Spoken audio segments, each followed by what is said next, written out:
مساء الخير على أحلى مشاهدين في الدنيا. وحشتوني قوي من الحلقة اللي فاتت. تاريخنا كمصريين أمانة، لازم نحافظ عليه ونفتخر بيه ونحكيه في كل وقت، لأن مفيش زيه في العالم.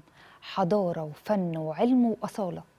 حلقتنا النهاردة خفيفة بدون مصطلحات كبيرة أو مشاكل معقدة، علشان برنامجنا واحد من ركائزه الأساسية هو الوعي السياحي والأثري بالتاريخ.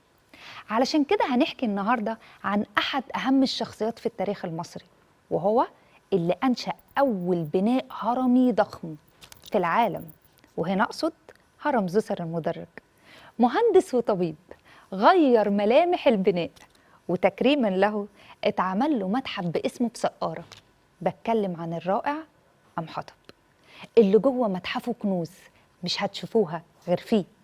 أهمها أقدم مومياء ملكية وأقدم مجموعة من أدوات الجراحة في التاريخ. هنتكلم عن بطل من التاريخ ومتحف من الروائع وحكاية أول بناء في التاريخ.